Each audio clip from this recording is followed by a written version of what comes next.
The heavens tore open, and a violent wind swept across the land. Living fire and lightning split the clouds, and in the middle of that overwhelming storm appeared the throne of the Most High. Son of man, stand up, for I have chosen you. Ezekiel wasn't born a prophet, but God showed him what no human eye had ever seen: the majestic glory of the Creator, the cherubim carrying his throne, the wheels full of eyes spinning without turning, and above it all, the brilliance of the Eternal. Take this scroll, eat it, make it part of you, and speak my words, even if they won't listen. But what he had to announce was devastating. Jerusalem would be destroyed, its temple consumed by flames, and the divine presence would depart from his people. For Israel had hardened its heart, lost in rebellion. Hope was vanishing, until one day God brought Ezekiel to a valley of dry bones, a forgotten place filled with dust and scattered skeletons, lifeless, futureless, lightless. Then a voice rose from within, "Son of man, can these bones live again?" Ezekiel looked into the emptiness of death, saw everything broken and ruined, and could only whisper, "Lord, only you know." Then prophesy to them. Tell them, dry bones, hear the word of the Lord. And then the unthinkable happened. Silence gave way, death trembled, the bones shook and began to come together. Flesh and skin covered them, and the breath of life was blown into them. The prophet, who saw the glory of God depart now, witnessed his return, because even though Israel had fallen, God never broke his promise. When he speaks, the impossible awakens. The exile in Babylon had become real. Israel was far from home, far from the temple, far from their God.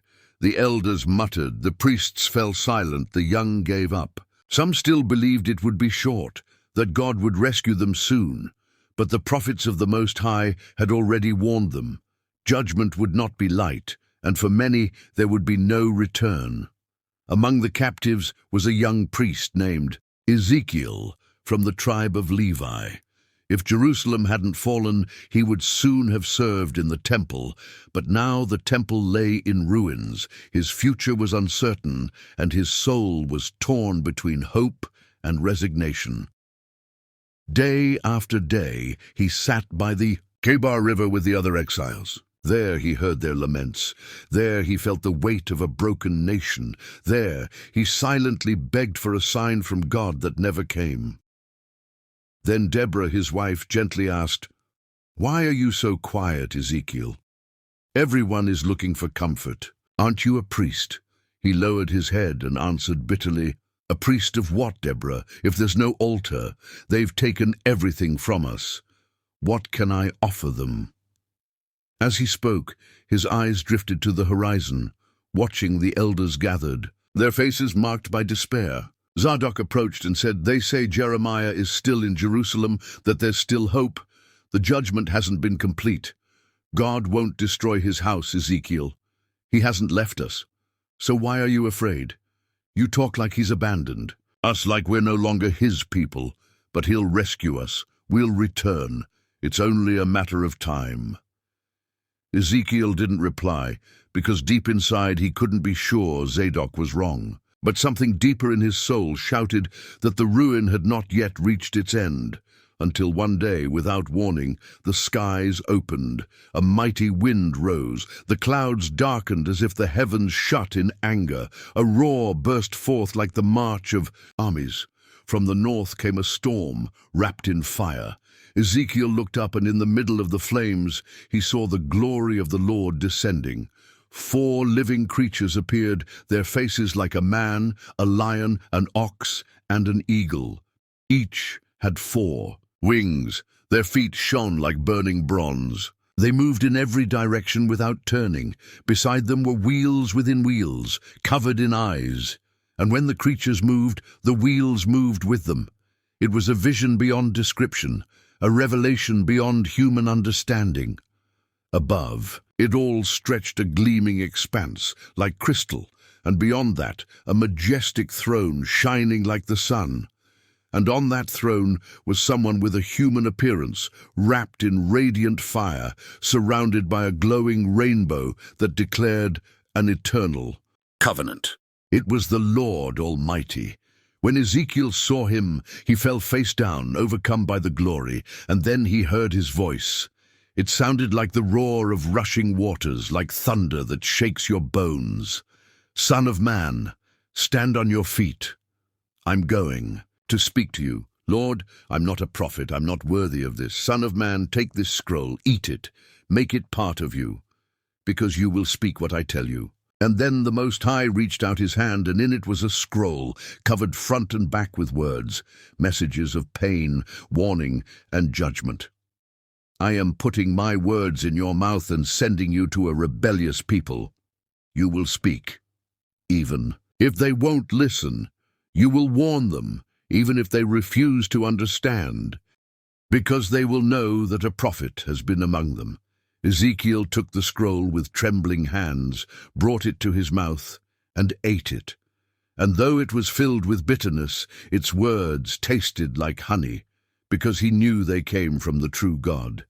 Then the vision ended. The skies closed, the glory faded, and Ezekiel returned to the earth. Zadok and Deborah stared at him in silence and fear. Finally, Zadok broke the silence. What did you see, Ezekiel? I saw the Lord, and he gave me a mission to warn Israel. Ezekiel was no longer just a priest. Now he was a messenger from heaven, with a calling among a people who had closed their hearts. And his task was only beginning. He knew he had to speak, but how do you tell them Jerusalem will be destroyed? How do you explain that God's presence will leave his temple? He was just a man, but the command was clear, so he went to the camp, where the exiles gathered. Some elders were talking, others staring into the distance with sad eyes. Then Ezekiel stepped forward into the center and shouted with a firm voice, "Listen, house of Israel! The Most High has spoken to me. Your city will be destroyed. The temple will be desecrated because you have broken my covenant, because you have turned away from me. And now the sword is coming upon you." A heavy silence fell over everyone. Some of the elders looked at each other in disbelief. Zadok stood up, full of anger, and said, "That's a lie. God wouldn't allow his sanctuary to be destroyed. He wouldn't abandon his holy city." Others began to whisper. Jeremiah said the same in Jerusalem. But what if he's right? What if this really is God's wrath? Don't be fooled. God will free us soon. Jerusalem won't fall. Ezekiel looked at Zadok. He knew words wouldn't be enough to convince them, but God had given him another instruction. He wasn't just to speak, he was to act. He had to show them what was coming upon Israel, and so he did. One day, while the people were gathered, they saw him lying on his side on the ground, not moving. Children surrounded him, curious. The elders muttered, "What are you doing, Ezekiel? Get up!" "I can't. The Lord has commanded me to remain like this for 390 days, one day for each year of Israel's sin." Day after day, Ezekiel stayed under the burning sun, in front of everyone. Some mocked him, others were afraid, but no one could ignore him. If this is a sign, what does it mean for Jerusalem? It means nothing. God won't let us fall. But when the 390 days ended, Ezekiel turned over and stayed another 40 days on the other side, and then doubt began to grow among the people. The sign still wasn't over. One morning, Ezekiel got up and started making bread. Curious, people came closer, but when they saw what he was baking it over, they were horrified. "Ezekiel, that's unclean. Why are you doing that?" "Because that's how it will be in Jerusalem. Those who survive will eat defiled bread like beggars scattered among the nations, because the Lord has withdrawn his favor. Judgment has already begun, and there's no escape." Ezekiel, the city still had a chance to turn back, but they wouldn't listen. Weeks later, the prophet appeared carrying a gleaming knife. Without saying a word, he began to cut the hair from his head and beard. The exiles watched him, bewildered. Then he divided the hair into 3 parts. One part he threw into the fire. Another he slashed with the sword. The last he tossed into the wind. Silence fell over the camp. This is what the Lord would do to Jerusalem. A third would die of famine and disease. Another would fall by the sword, and the last would be scattered among the nations. Yet a few would be preserved. A small remnant would survive. The people were shaken, some mocked, others began to fear. But one question burned in every heart. What if he was right? What if Jerusalem really was about to fall? Ezekiel knew there was no turning back. Judgment had already been declared, and what God speaks never returns empty. He had spoken tirelessly, day after day. The warnings had been given, the signs had been fulfilled, the message was clear. But most closed their ears. Some ridiculed him, others doubted, few believed. Meanwhile, in Jerusalem, the leaders persisted in their sin. One night, the Spirit of the Lord came upon Ezekiel, and in a vision he was taken to Jerusalem. But what he saw looked nothing like the holy city he had known. What he witnessed was deep corruption, an unimaginable betrayal. Inside the temple were pagan statues. Priests worshipped the sun. Elders burned incense to idols. Women wept for Tammuz, the god of fertility. The temple was defiled, filthy, broken. Ezekiel cried out in horror, "How can this be? This is the place where the glory of the Most High dwells." But the glory was no longer there. Then the voice of the Lord thundered, "Do you see what they've done? They have filled my sanctuary with evil. That is why I will depart from them." And Ezekiel witnessed the unthinkable. The glory of the Lord rose from the most holy place, moved to the entrance of the temple, and paused, as if waiting, as if giving one last chance. But there was no repentance, so the glory continued.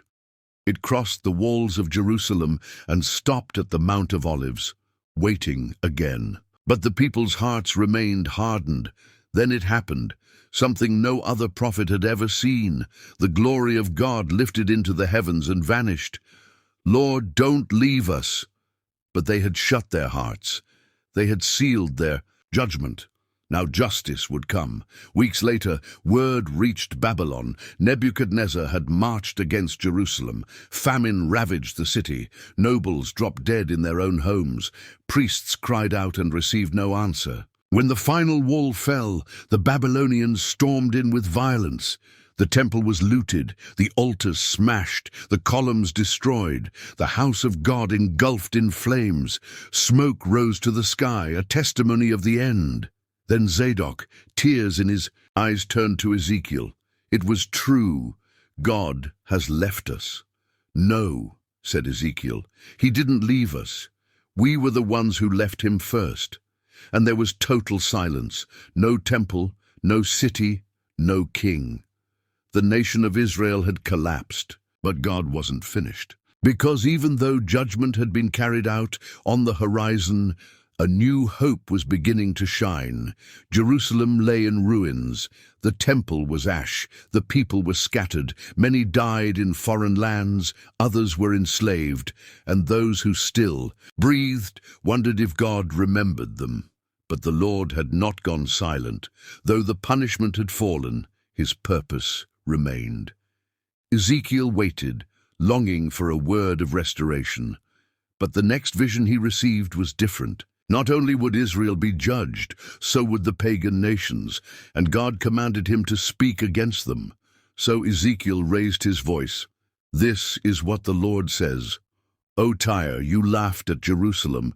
You thought you'd be lifted above the nations. But I will make the sea rise against you. You'll be like a ship in a storm, swept away without a trace." Days later, news came from the west. Tyre, the mighty trading empire, had been reduced to rubble. The word of the Lord had been fulfilled. But there were still more judgments. This is what the Lord said. "O Egypt, you thought the Nile was yours. You believed your strength was eternal, but I will dry up your waters. Your pride will fall to the sword, and never again will you rise as a power among the nations." And so Ezekiel proclaimed the fall of the great kingdoms, Ammon, Moab, Edom, Philistia. None escaped judgment, because the Lord is not only the God of Israel, he is the sovereign of all the earth. Yet despite all the visions, Ezekiel's soul was heavy with sorrow. Israel was still dead, no city, no temple, no king.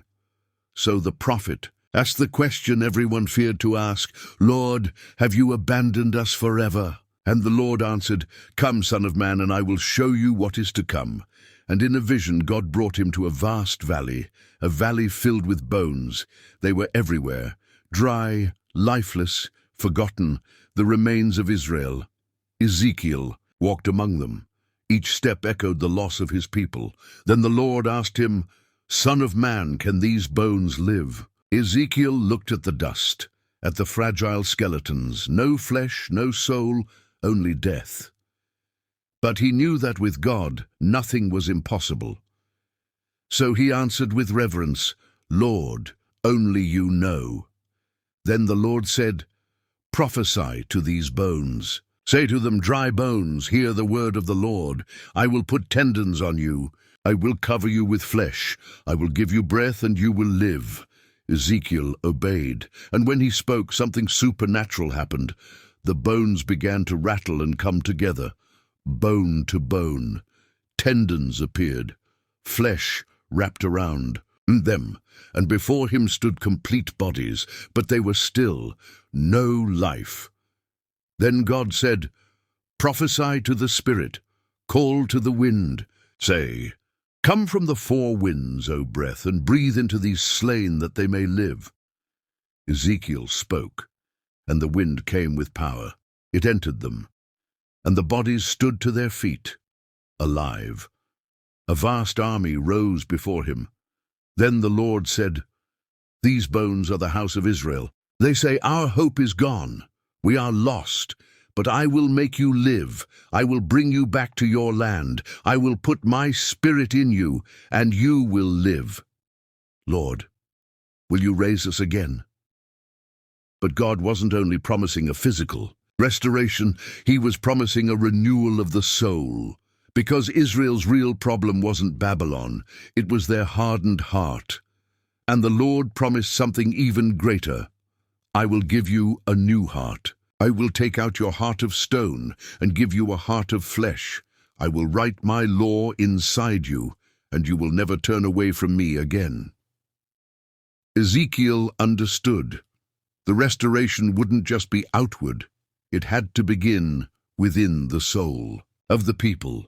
But the vision wasn't over. The Lord showed him a distant time, an eternal kingdom, a shepherd who would reign forever. "My servant David will be their king forever. I will make an everlasting covenant with them. I will be their God, and they will be my people." Ezekiel understood. God wouldn't just bring Israel back to life. One day, he would give them a king who would never die. Under that king, the people would never turn away again. So Ezekiel returned from the vision, and he no longer felt desolation, but hope. Because even though Israel lay in ruins, God had promised to make them live again. And though the temple was destroyed, God would dwell in the hearts of his people, because when he promises, he fulfills. Ezekiel had seen Jerusalem's devastation, ruin, exile, loss, but the Lord still had more to show him. And in a vision, he was taken to a place beyond imagination, a place where God's glory would once again dwell among the people, a sacred place, a renewed temple. It was the 25th year of exile. Israel was still in a foreign land. Jerusalem was still destroyed. But one morning, the hand of the Lord came upon Ezekiel, and in a vision he carried him to a high mountain. There, before his eyes, rose a majestic city, and at its center, something incomparable, something sacred, something that transcended the world, a temple, not like Solomon's, not like the one reduced to ashes. It was different. It was eternal. And Ezekiel, in awe, cried out, "Lord, What am I seeing?" That's when a celestial being appeared and said, "Son of man, look closely and listen carefully. For everything you see you must declare to the house of Israel." Ezekiel walked through the temple. Its gates were majestic, its courtyards stretched out like peaceful seas, and the altar stood at the center, radiating reverence. Every stone seemed soaked with the divine presence.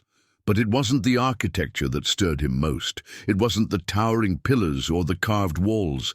It was what was about to be revealed. Ezekiel lifted his eyes to the heavens, and a radiant light broke forth from the east. A living fire approached, accompanied by a sound like rushing waters. The glory of the Lord descended, and when Ezekiel saw it, he fell face down, knowing deep within that he was witnessing the most longed-for moment of his life, the glory of God returning to the temple. Then a voice spoke, "Son of man, this will be my throne. Here I will dwell forever among my people Israel. I will never leave again, and I will not allow my holy name to be profaned." And Ezekiel wept, for he understood the divine presence had returned. Deep inside, he grasped what he had always known. God had never abandoned them. They were the ones who had turned away. But now the covenant would be restored. No conditions, no shadows. And yet there was more to see. From the altar, from the very heart of the temple, water began to flow. At first, it was just a small trickle, then a growing stream, until it became a deep, living river. Wherever it flowed, life followed. Deserts began to bloom. Trees sprang up with strength. Fish filled the waters.